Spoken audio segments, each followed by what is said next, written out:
सभी को सादर नमस्कार। हमारे चैनल में आपका स्वागत है। 2 अक्टूबर को सर्वपितृ अमावस आ रही है। इस दिन सभी अपने पितरों के लिए श्राद्ध और तर्पण जरूर करें। यदि किसी विशेष पितर की मृत्यु तिथि ज्ञात नहीं है तो इस दिन उनके लिए श्राद्ध करना लाभकारी होता है। श्राद्ध में पिंडदान, जिसे हम आटे के गोले कहते हैं, तिल, कुशा और जल का उपयोग किया जाता है। जल से पितरों का तर्पण होता है। तर्पण करते वक्त इस बात का ज़रूर ध्यान रखें कि जल स्टील के लोटे में ना लें, या तो पीतल के लोटे में लें या कांसे के लोटे में लें। और जिस बर्तन में आप तर्पण किया हुआ जल डालें वो भी स्टील का ना हो, पीतल का हो या कांसे का हो। अगर आपके घर में छोटी सी चांदी की कटोरी है तो आप वो भी ले सकते हैं। जल में आप काले तिल, गुड़, जौ, चंदन ये मिला लें और हाथ में कुशा लेकर पितरों के नाम तर्पण करें। जल प्रवाहित करते समय पितृस्थान, जो कि आपकी प्रथम उंगली और अंगूठे के बीच में होता है, वहां से जल बहकर दूसरी कटोरी में जाना चाहिए। श्राद्ध और तर्पण करते समय इस बात की सावधानी बरतें कि आपका मुख दक्षिण दिशा में हो। अगर आपके घर में ब्राह्मण देवता आ रहे हैं तो ये भी ध्यान रखें कि जिस आसन पर वो विराजमान हो उसके चारों तरफ आप काले तिल थोड़े थोड़े डाल दें। काले तिल पितरों को बहुत ही प्रिय हैं और उनकी आत्मा को शांति मिलती है। ब्राह्मण का भोज करते समय भी मुख दक्षिण की ओर होना चाहिए। अगर किसी कारणवश आपके घर में ब्राह्मण देवता नहीं आ सकते तो आप गाय को हरा चारा खिला दीजिए, या फिर कुछ भी पितरों के निमित्त निकाल कर आप ब्राह्मण देवता को मंदिर में दे दीजिए। एक और उपाय जो पितरों की आत्मा को तृप्त करता है और उन्हें शांति पहुंचाता है वो है गीता का 7वें अध्याय का पाठ। अगर आप संस्कृत में यह पाठ नहीं कर सकते तो हिंदी में इस पाठ को जरूर कीजिए। अगर आपके घर में गीता नहीं है तो ये पाठ वो इंटरनेट पर मिल जाएगा। गीता का पाठ करने से पितरों की आत्मा को शांति मिलती है और उनके आशीर्वाद की प्राप्ति होती है।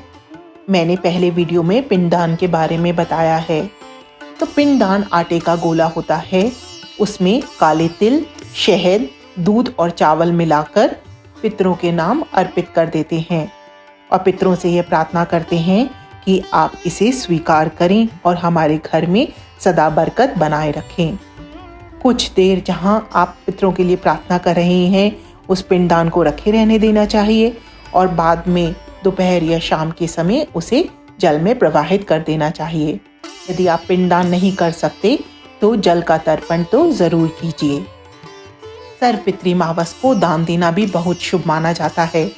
इस दिन काले तिल, कंबल, अन्न, वस्त्र, छाता और अन्य उपयोगी वस्तुएं गरीबों या ब्राह्मणों को दान करें।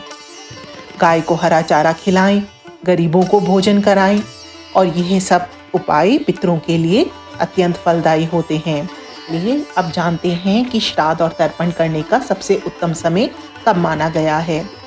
अगर आप सर्वपितृ अमावस को कुतुब काल, जिसे हम दोपहर का समय कहते हैं, 11:15 से लगभग 12:30 तक 45 मिनट का यह समय होता है। इस दिन अगर आप श्राद्ध कर्म या तर्पण करते हैं तो यह पितरों को अत्यंत शांति देता है।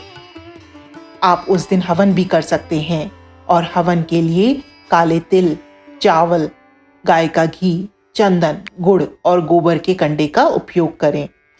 आप हवन में पहले गणेश जी का आवाहन करें।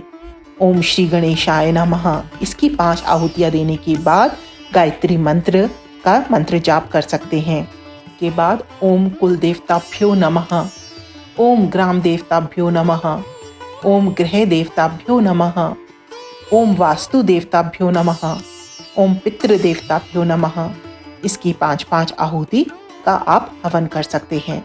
कोई भी हवन बिना भगवान विष्णु और बिना भगवान शिव के अपूर्ण रहता है, तो ये ज़रूर ध्यान रखें कि आप हवन में इनके नाम के लिए भी ज़रूर भाग निकालें। हर मंत्र के पीछे स्वाहा कहना भी अत्यंत आवश्यक है। जैसे मैं बताती हूँ, ओम कुल देवताभ्यो नमः स्वाहा। ऐसी आप 5-5 आहुतियाँ हर किसी देवता के नाम हवन में दे सकते हैं। और जब हवन समाप्त हो जाए तो हाथ में थोड़ी सी हवन सामग्री लेकर आप देवताओं से प्रार्थना करें कि मैं आपका बालक हूँ, मैं पूजा विधि नहीं जानता, जो भी मैंने ये हवन किया है इसे आप स्वीकार करें, कमी बेशी रह गई है तो मुझे क्षमा करें और मुझ पर हमेशा अपनी कृपा बनाए रखें। श्राद्ध कर्म और तर्पण में तुलसी के पत्ते ज़रूर रखें। तुलसी के पत्तों से पितरों को तृप्ति मिलती है। घर में सात्विक भोजन बनाएं, प्याज लहसुन मांस मदिरा से दूर रहें। इस दिन पितरों के निमित्त व्रत रखना और पवित्रता का पालन करना चाहिए। सभी कार्य शांत मन और श्रद्धा से करें ताकि पितरों का आशीर्वाद और अनुकंपा पूरे परिवार पर बनी रहे। यदि समय की कमी के कारण श्राद्ध और तर्पण न कर पाएं तो गाय को हरा चारा ज़रूर खिलाएं और ब्राह्मणों को कुछ दक्षिणा ज़रूर दे दें।